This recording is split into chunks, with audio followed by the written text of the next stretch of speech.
On nous a payé pour confirmer qu'il n'y avait rien. D'après les documents officiels, la ville de Havenwood, au Texas, a cessé d'exister le 29 mai 1968. Une grosse tempête a cassé la digue sur la rivière Brazos et une vague de plusieurs dizaines de mètres a tout simplement balayé la petite ville, ne laissant que de la boue et des débris. L'histoire était close, mais des photos satellites prises par une boîte privée de géodésie montraient autre chose. Au milieu de la plaine dévastée, là où il ne devait y avoir que de la terre brûlée par le soleil, on voyait clairement une tache bizarre, le contour d'un bâtiment. Notre mission était simple, aller sur place, vérifier qu'il s'agissait bien d'une erreur, d'un artefact géologique ou de ruines sans intérêt, rédiger un rapport et toucher notre pécule. On était 4 dans le groupe, Michael, un ancien ingénieur militaire, notre chef, Sarah, une spécialiste des communications et de la navigation, Ben, un géologue et un gars super costaud, et moi, Alex, un historien cartographe, engagé pour identifier les lieux et éventuellement travailler avec les archives si on trouvait quelque chose. On a laissé les voitures à 8 km de notre destination. Plus loin, la route, si on pouvait l'appeler ainsi, se transformait en une croûte d'argile craquelée, sillonnée de lipets de ruisseaux asséchés. La chaleur texane était oppressante, comme un mur humide. L'air vibrait et l'horizon flottait, nous obligeant à plisser les yeux en permanence. On marchait à pied, transportant notre eau et notre équipement. Michael marchait devant, vérifiant le GPS. Ben fermait la marche. Pendant les 2 premières heures, il ne s'est rien passé de notable. Un paysage monotone, le bourdonnement des insectes, quelques buissons secs, on parlait à peine, économisant nos forces. Puis, le bruit a changé. Je l'ai remarqué en premier. Le bourdonnement avait disparu. D'un seul coup, tout s'était tu. Plus de cigales, plus de criquets, plus même du bruissement du vent dans les épines. L'air était devenu immobile et épais. « Vous entendez ?» demanda Sarah en s'arrêtant. Elle retira son écouteur et regarda autour d'elle. « Silence », constata Michael. Lui aussi s'était arrêté et regardait son GPS. « On est presque arrivé. Encore environ un demi-mile. » Ben cracha par terre. « C'est peut-être juste trop chaud pour les bestioles. » On a continué à avancer. Le sol sous nos pieds est devenu plus plat. L'argile sèche a laissé place à quelque chose de dur, ressemblant à du vieux bitume érodé. Après quelques centaines de mètres, on a aperçu la première anomalie, une borne d'incendie, et les était ancienne, peinte en rouge, dont la couleur avait presque disparu. Pas un brin d'herbe ne poussait autour de sa base. Il se tenait là, au milieu d'une plaine déserte, comme s'il avait été installé la veille. Puis, nous avons aperçu la ville elle-même. Elle n'était pas détruite, elle n'était même pas abandonnée, du moins à première vue. Devant nous s'étendait la rue principale d'une petite ville américaine. Des bâtiments en briques de 2 étages, des magasins avec des vitrines, des pelouses bien tondues devant les maisons. Tout semblait comme si les habitants étaient juste sortis déjeuner. Il n'y avait ni poussière, ni déchets, ni vitres cassées. Pas une seule feuillade morte ne jonchait les trottoirs. On s'est arrêté à l'entrée de la ville, près du panneau indiquant son nom. Des lettres blanches sur fond vert. Bienvenue à Havenwood. La peinture était fraîche. « Ce n'est pas possible », a murmuré Sarah, en posant son sac à dos. Elle était toute pâle. Michael était silencieux, le regard fixé sur le bâtiment au bout de la rue. C'était le plus haut bâtiment de la ville. Un bâtiment de 3 étages en briques rouges avec des colonnes de blanches à l'entrée. La mairie, la tache sur la photo satellite. « Ce sont des décors », dit Ben, mais sa voix manquait d'assurance. « Pour un film, ils ont oublié de démonter le décor. »« Il n'y a pas une seule équipe de tournage, pas âme qui vive », rétorqua Michael. « Sarah, vérifie la connexion. » Elle sortit sa radio et appuya sur le bouton. Rien. Aucun signal, ni téléphone satellite, ni radio. Tout est de mort. On est entré dans la ville, nos pas sur l'asphalte parfait résonnaient bizarrement dans le silence de mort. C'était surréaliste, on était passé devant un salon de coiffure avec une enseigne rotative, rayée, figée sur place. Devant une épicerie, la vitrine était remplie de fruits de factice impeccables. Nous sommes de passer devant un cinéma avec l'affiche d'un film qui, comme je l'ai vérifié plus tard, était sorti en 1967. Tout était à sa place, mais tout était mort. C'était une maquette parfaite et stérile de la ville. Notre but était la mairie. Les portes en chêne massif n'étaient même pas fermées. On est entré. Il faisait frais à l'intérieur et ça sentait le vieux papier et le polish pour meubles. Un long couloir avec de hauts plafonds. Sur les murs étaient accrochés des portraits de personnes en costumes austères, sans doute d'anciens maires. Leurs visages étaient sombres, sévères et impassibles. On a monté un large escalier jusqu'au 2e étage. C'est là que se trouvait le bureau du maire. La porte avec une plaque « Mayor's Office » était entr'ouverte. Michael l'a poussée et on est entré. C'était un grand bureau, avec un gros bureau en bois au milieu. Il y avait des bibliothèques de tout le long des murs. Une grande fenêtre donnait sur la rue principale. Le bureau était super bien rangé. Une pile de papier, un stylo à encre, un presse-papier et une pile de journaux. Je m'approchais. Le journal du dessus s'appelait « Le héros de Havenwood ».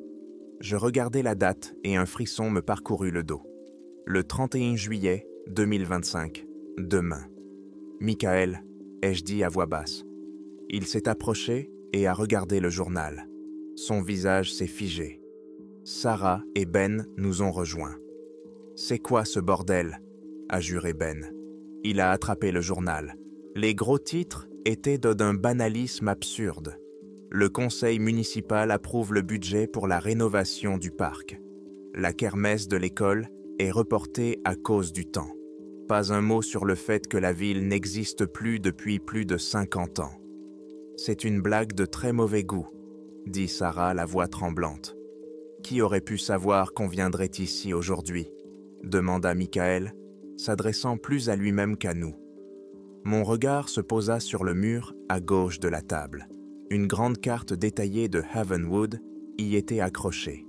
Elle était neuve, imprimée sur du papier de bonne qualité. Toutes les rues, toutes les maisons y étaient indiquées. Et 4 punaises rouges y étaient implantées. Elles formaient un petit carré au centre de la carte, juste au-dessus de la mairie. Je m'approchais. Sous chaque punaise, il y avait une petite inscription soigneusement imprimée. Je l'ai lue une par une. Michael Zara, Ben Alex. Non. À ce moment-là, personne ne criait, personne ne paniquait. On restait juste là à regarder cette carte, et la réalité commençait à s'effondrer. Il n'y avait aucune explication.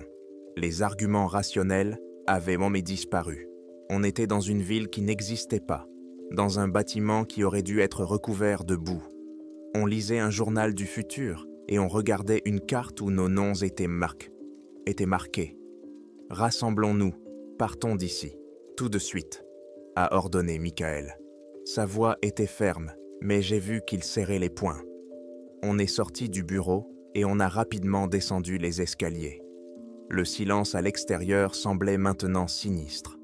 Le soleil commençait à se coucher, peignant les façades impeccables des maisons d'une couleur orange.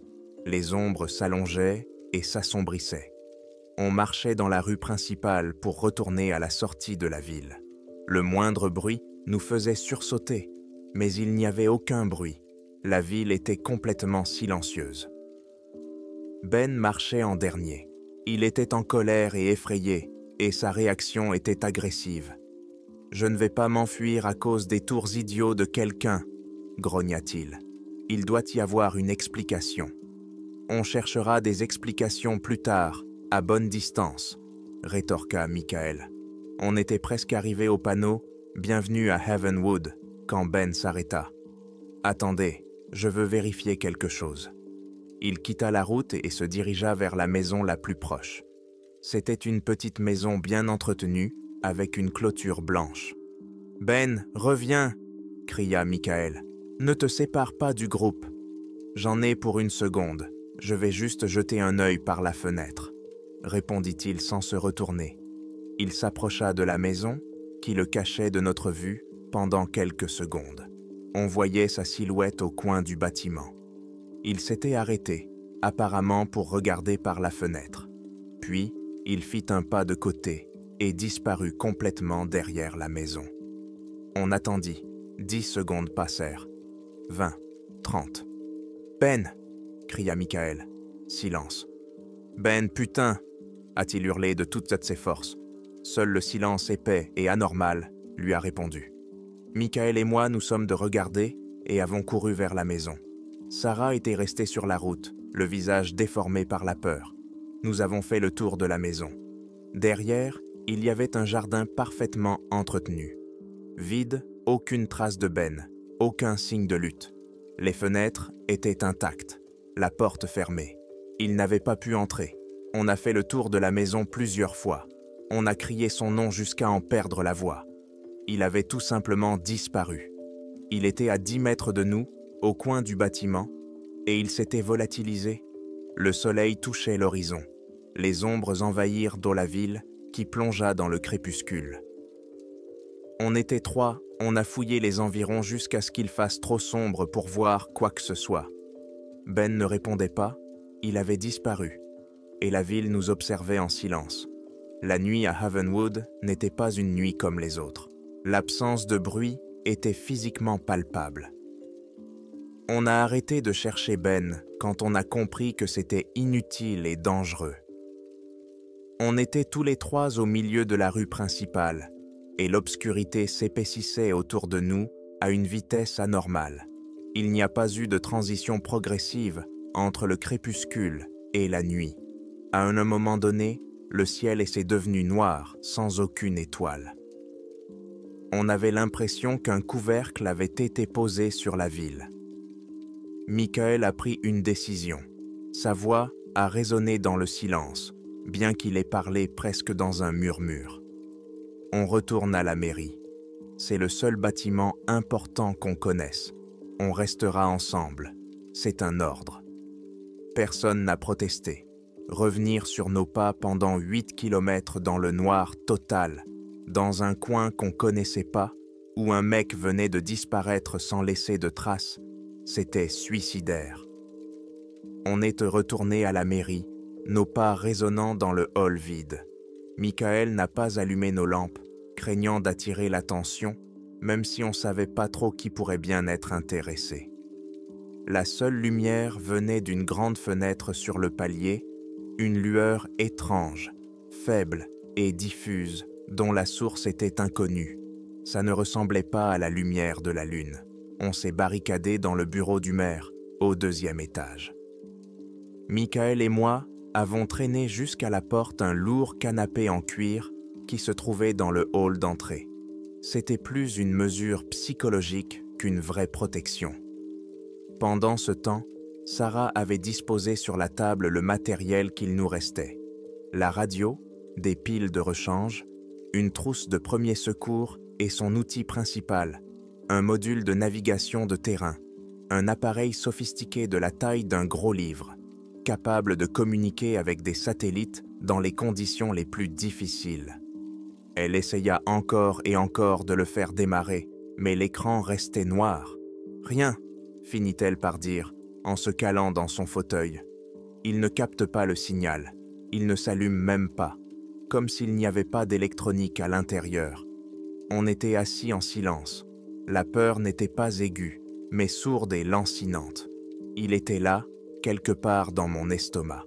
Le plus important n'était pas que Ben ait disparu, mais comment il avait disparu. Sans lutte, sans cri, sans laisser de traces. Simplement effacé de la réalité. Cette pensée était pire que n'importe quel monstre caché dans l'ombre. On pouvait essayer de tuer un monstre. Mais que faire avec ça?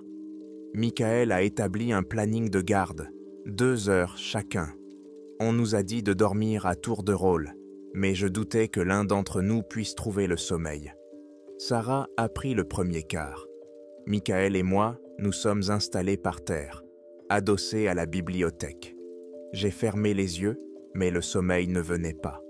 Les événements de la journée défilaient ni dans ma tête. Le journal, la carte, nos noms, la disparition de Ben. Ce n'était pas une série de coïncidences, mais une suite logique, un système.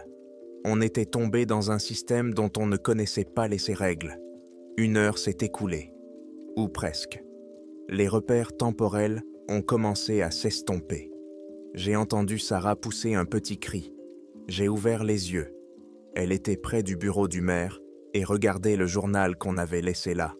Michael a aussi levé la tête. « Qu'est-ce qu'il y a » a-t-il demandé. « Il est différent » a murmuré Sarah. On s'est approché de la table. C'était le même numéro du Havenwood Herald du 31 juillet. Mais un des articles avait changé. Je me souvenais très bien du titre. La kermesse scolaire est reportée en raison du mauvais temps. Maintenant, il était différent. La kermesse scolaire est annulée en raison de l'instauration d'un couvre-feu. J'ai pris le journal dans mes mains. Le papier était authentique. L'encre n'était pas maculée. Couvre-feu. Ce mot flottait dans l'air froid du bureau. Elle se met à jour, dis-je, et ma propre voix me semblait étrangère. Ce n'est pas juste un journal du futur. Il décrit des événements en temps réel, ou il les crée. Michael ne répondit rien. Il s'approcha du mur où était accrochée une carte de la ville. Nous suivîmes tous son regard. Il regardait l'endroit où étaient maintes regroupées 4 punaises rouges. Il n'y en avait plus que 3. La punaise avec l'inscription « Ben » avait disparu. À sa place, il n'y avait plus que la surface lisse de la carte. Il n'y avait même pas de trou laissé par l'aiguille. C'était pire qu'un journal modifié. La disparition de la punaise était une confirmation sèche et bureaucratique du fait que Ben n'avait pas simplement disparu. Il avait été supprimé du système. Rayé de la liste, mon cœur se mit à battre à tout rompre. On n'était pas simplement des invités dans cet endroit. On en faisait partie, on était des unités comptabilisées. Tout à coup, la lumière est apparue derrière la fenêtre. On a tous sursauté et regardé vers la fenêtre. La rue en bas était baignée d'une lumière jaune et uniforme. Je me suis approché doucement de la fenêtre et j'ai regardé dehors. Tout le long de la rue principale, sur chaque lampadaire, les lampes s'étaient allumées, toutes en même temps, sans clignoter. Une rue vide, stérile, éclairée par les lampadaires. Pas un chat, pas un bruit, juste l'infrastructure urbaine qui fonctionnait. Un système automatisé qui maintenait la vie dans une ville morte. Le couvre-feu. Ils ont allumé la lumière, ai-je dit en m'éloignant de la fenêtre. Le mot « il » m'a échappé. Reste loin des fenêtres, a ordonné Michael. On ne sait pas ce qui se passe là-bas. On s'est rassis au milieu de la pièce, loin des murs. Le temps passait terriblement lentement. Chaque grincement du vieux bâtiment nous faisait sursauter, mais rien ne se passait. Dehors, la ville était calme et lumineuse. Environ 1 heure plus tard, pendant que Michael était de garde, quelque chose s'est passé. J'essayais de m'assoupir quand j'ai entendu son cri étouffé. Je me suis redressé d'un coup. Michael se tenait au milieu de la pièce et regardait le bureau du maire. Sarah s'est réveillée elle aussi. « Il a disparu », a dit Michael. « Qui ?» a demandé Sarah en se levant d'un bond. « Le navigateur, le module de terrain. Il était là. » On a regardé la table, l'endroit où se trouvait 5 minutes auparavant. Le lourd appareil de navigation de Sarah était vide. À côté, il y avait la radio, les batteries, la trousse de premiers secours. Tout était à sa place. Mais le navigateur avait disparu. On était tous dans la même pièce. Personne n'était entré ni sorti. Personne ne s'était approché de la table. On l'aurait entendu, on l'aurait vu. Mais il avait tout simplement disparu. Tout comme Ben, sans un bruit et sans laisser de traces. Sarah a couru vers la table et a commencé à fouiller dessus, comme si elle espérait trouver l'appareil sous une pile de papier. Ses mains tremblaient. « Non, non, non, non, c'est notre seul espoir, C'était notre seule chance. » « Chut !» l'a interrompu Michael. Il était pâle mais calme.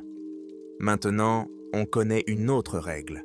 Cet endroit se débarrasse de tout ce qui nous relie au monde extérieur. D'abord, il a coupé la communication. Maintenant, il a pris l'appareil. » Cette logique froide était plus effrayante que n'importe quelle panique. Il avait raison. D'abord, la personne qui avait douté et s'était séparée du groupe avait disparu. Puis le système avait mis à jour son statut sur la carte.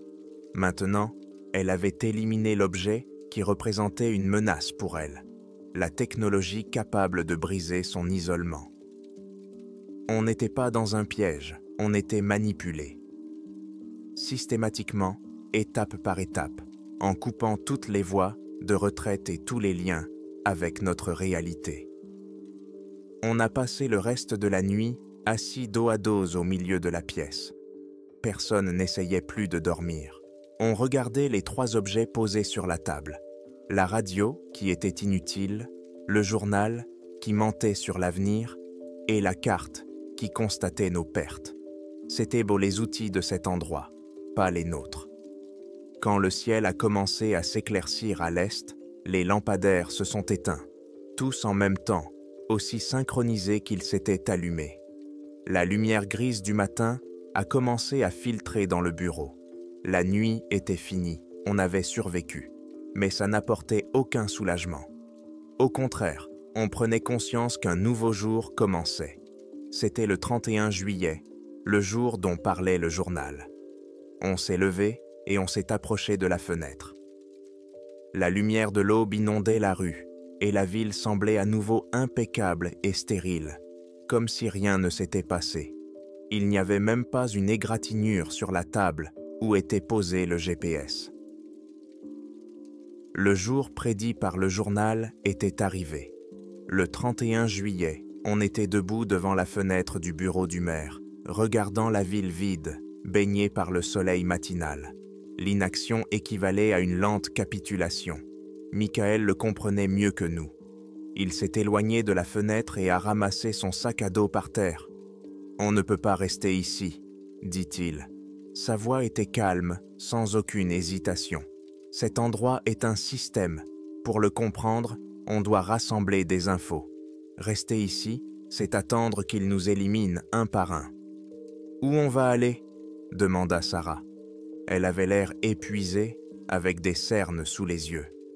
« Qu'est-ce qu'on va chercher ?»« Des indices, » répondit Michael.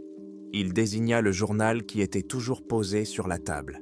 Elle a mentionné 2 endroits, le parc où des travaux doivent avoir lieu et l'école où la kermesse a été annulée. Ce sont nos objectifs. On y va ensemble, on reste dans les espaces ouverts, on surveille constamment les environs. On cherche tout ce qui cloche, tout ce qui s'écarte de l'ordre parfait. La logique était imparable. Rester enfermés dans une pièce pendant qu'une force invisible emportait leurs affaires et leurs amis n'était pas une option. Il fallait agir, même si ça nous enfonçait plus dans le piège. On a rassemblé le peu qu'il nous restait, de l'eau, une radio, des lampes, et on a quitté le bureau. On n'a pas remis le canapé en place, ça n'avait pas de sens. Si cet endroit voulait entrer, il entrerait. Après avoir descendu les escaliers, on est sorti de la mairie dans la rue. La lumière du jour n'apportait aucun soulagement. Elle ne faisait que souligner le caractère stérile et artificiel de Havenwood. On a pris la rue principale, nos chaussures foulant silencieusement le bitume impeccable. À droite et à gauche s'étendaient des maisons aux pelouses parfaites. Sur la véranda de l'une d'elles, il y avait un fauteuil à bascule. Il se balançait lentement d'avant en arrière, sans grincement, dans un calme plat. On est passé devant sans ralentir. Aucun de nous n'a fait de commentaires. On commençait déjà à s'habituer aux règles de ce monde. Le parc municipal était à 2 pâtés de maisons de la mairie. Il était petit, quelques lits chênes étendus, une aire de jeu et des allées bien entretenues, recouvertes de gravier. Comme le journal l'avait annoncé, des travaux étaient en cours dans un coin du parc. Près d'une tranchée fraîchement creusée, Il y avait une brouette, plusieurs sacs de ciment et des outils soigneusement rangés. Des pelles, un pic, une truelle. Tout était propre, sans la moindre trace de saleté ou de rouille, comme si ces outils venaient mis d'être achetés dans un magasin. Il n'y avait bien sûr aucun ouvrier. Ils ont juste arrêté en plein milieu, a chuchoté Sarah en regardant la truelle posée sur le bord d'un sac de ciment. Michael s'est approché de la tranchée et a regardé à l'intérieur. Je l'ai suivi. La tranchée n'était pas très profonde, environ 2 pieds. Et au fond, dans la terre meuble et sombre, on l'a vue. C'était la botte de Ben, une lourde botte de randonnée. Elle n'était pas couchée sur le côté. Elle était debout, enfoncée dans le sol jusqu'à la cheville, comme si quelqu'un l'avait soigneusement placée là, comme un drapeau ou une pierre tombale. J'ai senti la nausée me monter à la gorge. Ce n'était pas simplement la preuve que quelque chose de grave était arrivé à Ben. C'était un message, un geste symbolique, laissé là intentionnellement, une moquerie. « Ils l'ont enterré ?» demanda Sarah d'une voix tremblante. « Tout entier ?» Michael ne répondit pas. Il examina attentivement le sol autour de lui. Aucune autre trace. La terre n'a été retournée qu'ici, comme si ce morceau avait été découpé et remis en place avec la chaussure. Il se redressa. « Partons, il n'y a plus rien ici. » Nous quittâmes le parc. Le sentiment d'être observé s'intensifia. Ce n'était plus juste un sentiment paranoïaque. C'était devenu une certitude. On nous suivait, on nous montrait ce qu'on voulait qu'on voie. Notre prochaine destination était l'école.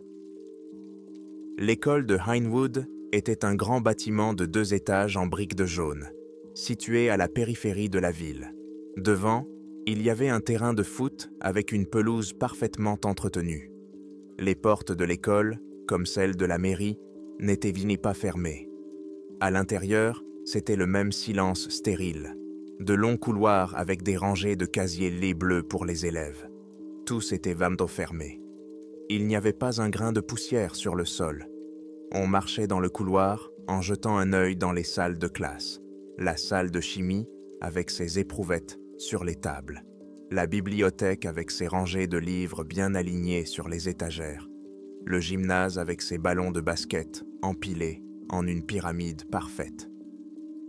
On est de monter au 2e étage. La porte d'une des classes était entr'ouverte. On est entré. C'était la salle d'histoire. Sur le tableau vert, à l'avant de la classe, le sujet de la leçon était écrit à la craie. La grande inondation, le 29 mai 1968. Sous le titre, il y avait des points, rupture de la digue, destruction totale de la ville, victimes et conséquences. On était figé sur place. La ville qui n'était pas censée exister savait qu'elle allait officiellement disparaître. Ce n'était pas juste un manque de logique. C'était une moquerie de la réalité elle-même. Cet endroit ne reniait pas son histoire. Il l'affichait au tableau comme un sujet d'étude pour des élèves qui n'existaient point pas. « Ils jouent avec nous », a dit Michael. Sa voix était pleine de rage froide. J'ai regardé les pupitres. Sur chacun d'eux, il y avait un cahier ouvert et un crayon. Je me suis approché du pupitre le plus proche. Le cahier était rempli de dessins. Des dessins simples, enfantins, faits d'une main maladroite. Sur la première page, il y avait un groupe de 4 bonhommes allumettes marchant vers un grand bâtiment. Sur la page suivante, les mêmes 2 bonhommes étaient à l'intérieur du bâtiment, regardant une carte. J'ai tourné la page. L'un des bonhommes se tenait au coin d'une maison, et sur la page suivante, il n'y avait plus que de la page blanche à sa place. J'ai senti mon sang se glacer dans mes veines. Je suis passé au bureau suivant. Dans le cahier, il y avait un dessin représentant une table. Sur la table, il y avait une boîte rectangulaire. À la page suivante, la table était vide. « Michael, Sarah, venez voir », ai-je dit. Ils se sont approchés. Nous avons commencé à faire le tour des bureaux. Tous les cahiers racontaient de la même histoire à travers des dessins primitifs. Notre histoire, notre arrivée, notre découverte à la mairie, la disparition de Ben. la perte du GPS. Toutes nos actions de la dernière journée étaient donc documentées avec une précision effrayante dans ses cahiers d'écolier. C'était un rapport. Le protocole d'une expérience. Je suis arrivé au dernier pupitre près de la fenêtre. J'ai ouvert le cahier. Le dernier dessin était différent. Il représentait 3 silhouettes debout dans la classe, regardant le tableau. Ce que nous étions en train de faire à ce moment-là. Mais il y avait autre chose sur le dessin.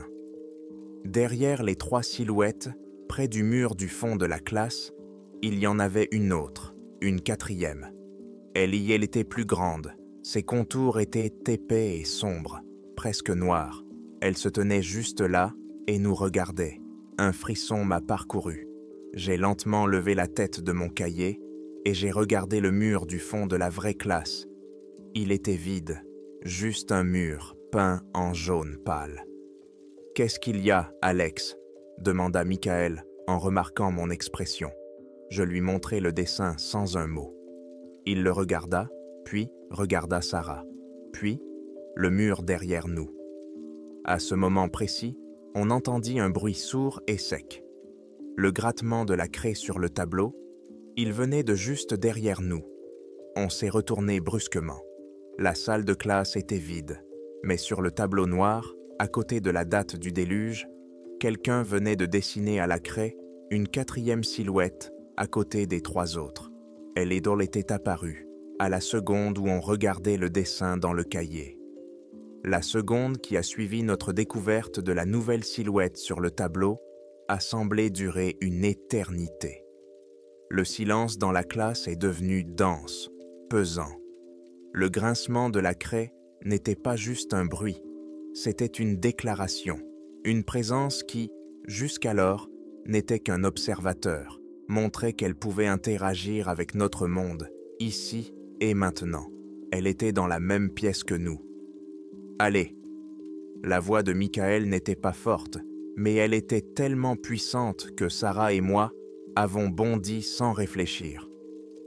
On a couru hors de la classe dans le couloir vide. On ne courait pas à toute vitesse, paniqué. C'était une fuite organisée. Michael devant, moi derrière, Sarah fermait la marche. Notre chemin menait à l'escalier, vers le bas et vers l'extérieur. Alors qu'on courait dans le couloir du 2e étage, devant les rangées de casiers bleus des élèves, quelque chose a commencé à bouger. Les portes des casiers se sont ouvertes, pas toutes en même temps, mais les unes après les autres, au fur et à mesure qu'on passait devant. Sans grincement, doucement, comme si une main invisible les tirait une à une, des dizaines d'ouvertures vides et sombres nous regardaient repartir. On ne s'est pas arrêté. On a dévalé les escaliers, sautant les marches, et on s'est précipité dehors par la porte principale. La lumière vive du jour nous a éblouis un instant. On s'est arrêté sur l'herbe devant l'école, haletant. Derrière nous, le bâtiment de l'école était silencieux et immobile, comme si rien ne s'était passé. « Au courvoiture », a ordonné Michael en reprenant son souffle. « On repart par où on est devenu. Vite !» C'était la seule solution logique. Notre mission avait échoué. Il ne s'agissait plus d'une exploration, mais d'une question de survie. On a couru dans la rue qui menait de l'école au centre-ville. Le sentiment d'être à découvert était désagréable. Chaque fenêtre vide semblait hostile. Nous avons couru devant le parc sans regarder vers la tranchée où se trouvait la chaussure de Ben. Nous avons débouché sur la rue principale et avons tourné à droite, dans la direction où devait se trouver la sortie de la ville, là où nous avions laissé le panneau « Bienvenue à Havenwood ». On a couru pendant environ 5 minutes. La rue était exactement la même.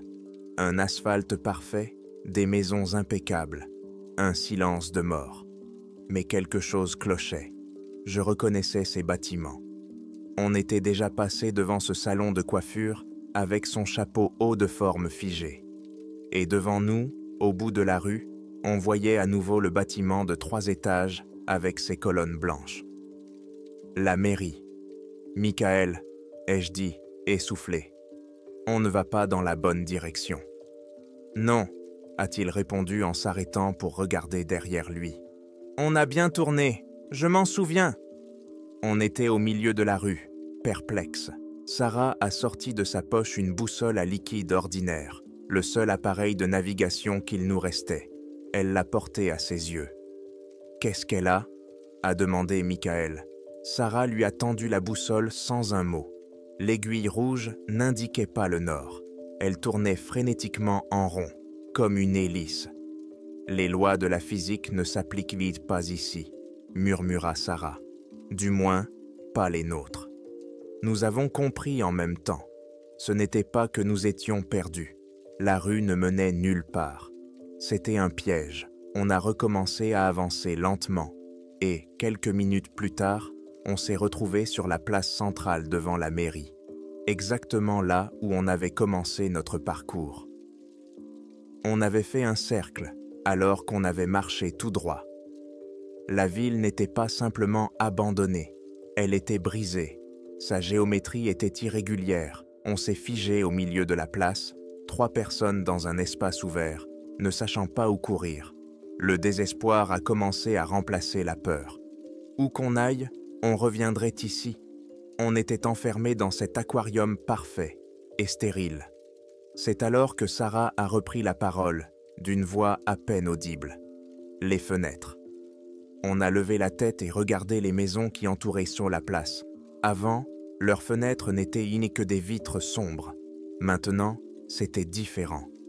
Dans presque toutes les fenêtres du 2e étage, on voyait des silhouettes humaines, sombres et floues.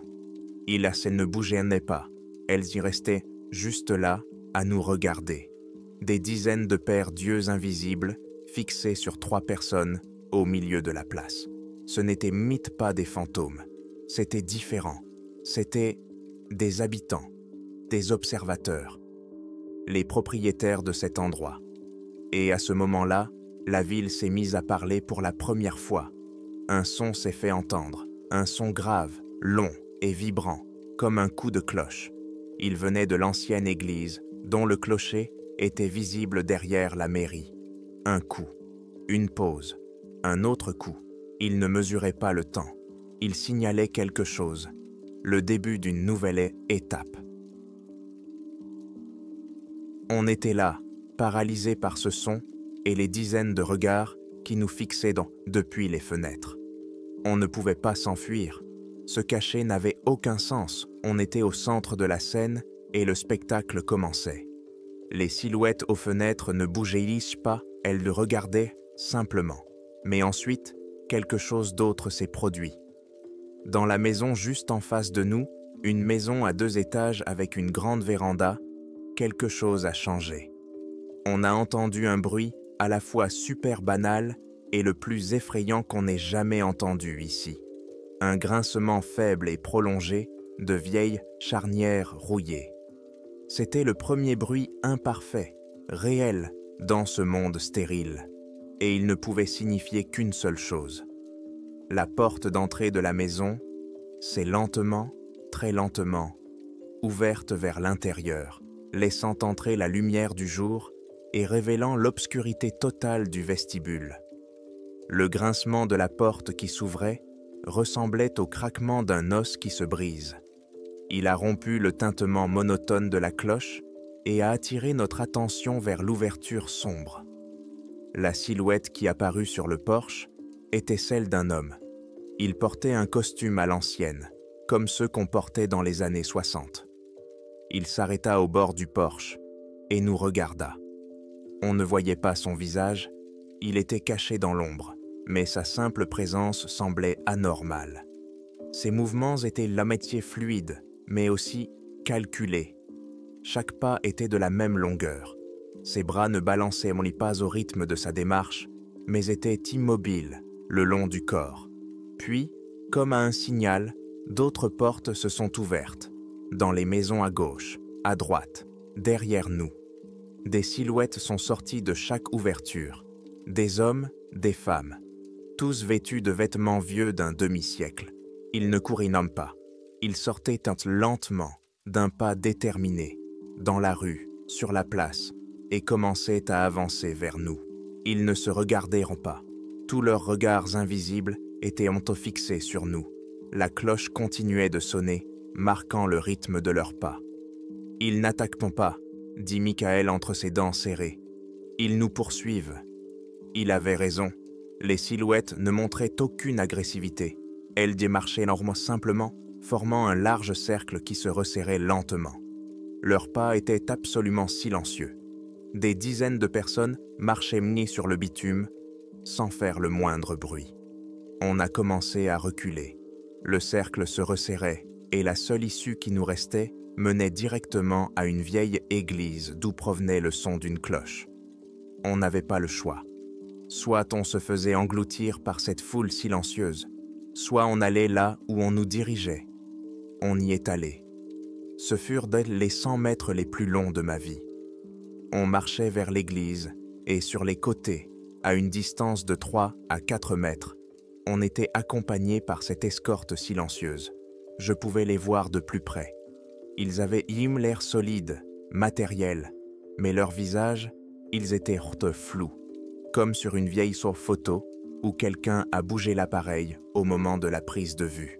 On pouvait distinguer des traits communs, le nez, la ligne de la bouche, mais il n'y avait pas de détails, pas de netteté, et il n'y avait pas d'yeux, juste des taches sombres et floues. Les portes de l'église étaient grandes ouvertes. On a monté les marches de pierre et on est entré. Le son des cloches, ici, sous les voûtes, était presque assourdissant. Il faisait sombre à l'intérieur. La lumière ne pénétrait que par les étroites fenêtres, à vitraux. L'église était pleine. Sur tous les bancs étaient assises des silhouettes identiques aux visages flous. Toutes regardaient venir devant elles, vers l'autel. Aucune d'entre elles n'a tourné la tête lorsque nous sommes entrés. La foule qui nous poursuivait était restée dehors, remplissant le porche. On a traversé l'allée centrale jusqu'à l'autel, et le son des cloches s'est soudainement arrêté. Un silence absolu et oppressant s'est installé. Sur l'autel, où aurait dû se trouver une croix ou une Bible, se trouvait un objet métallique encombrant. C'était une vieille presse à imprimer. À côté, il y avait une pile de papier vierge et des pots d'encre d'imprimerie. Une impression récente était fixée sur le rouleau de la presse. On s'est approché. C'était la première page du Haverwood Herald. La date, le 1er août 2025 après-demain. Le titre était écrit en gros caractères gras. Il disait « 3 visiteurs participeront à la réunion municipale pour célébrer la récolte ». En dessous, en plus petit, il y avait une explication. Michael, Sarah et Alex présenteront un rapport sur le travail accompli et seront intégrés à la communauté. Intégrés. Ce mot était plus froid que l'acier. On n'était pas juste des prisonniers, on était de la matière première, de nouveaux personnages pour leur histoire sans fin et répétitive. Cet endroit n'existait pas juste. Il s'écrivait chaque jour. Et on était son encre fraîche. À ce moment précis, l'une des silhouettes qui se tenait près de l'autel, dos à nous, s'est lentement retournée. Elle était vêtue d'un costume noir austère, comme un prêtre ou un maire. Elle était différente des autres. Son visage n'était pas flou. Il était net, chaque détail était à sa place. De larges pommettes, les cheveux coupés courts, une petite cicatrice au-dessus du sourcil droit. C'était Ben, ou plutôt une copie exacte et parfaite de lui. Une coquille vide, dépourvue de tout ce qui faisait de lui Ben. Ses yeux étaient ouverts, mais ils étaient vides, comme ceux d'un mannequin. Il nous regardait sans nous reconnaître, sans émotion, sans rien. Sa disparition n'était pas la mort, c'était l'assimilation. Il avait été rayé de la carte parce qu'il n'était plus un invité, mais un élément du mobilier. Sarah poussa un gémissement étouffé. Michael tendit le bras pour la protéger et recula lentement. Mais il n'y avait pas d'issue. Le passage par lequel nous étions entrés était maintenant encombré de silhouettes qui avaient pénétré dans l'église depuis la rue. Elles se tenaient côte à côte, bloquant la sortie. Nous étions piégés, au centre de l'église, entourés d'un troupeau silencieux, devant l'autel où notre destin se jouait. On comprit tout. Ce n'était pas un portail vers une autre dimension. C'était un organisme autonome et prédateur qui attirait, étudiait, puis absorbait des éléments extérieurs pour assurer sa survie. Il n'était pas simplement coincé dans le temps. Il cultivait activement sa propre réalité. La silhouette qui était Ben a fait un pas lent vers nous. Le mouvement était aussi précis et artificiel que celui de ceux qui nous avaient poursuivis dans la rue. Il a levé la main et a pointé son doigt. Pas vers Michael, pas vers Sarah, vers moi. Le doigt de Ben, ou de ce qu'il était, restait pointé vers moi.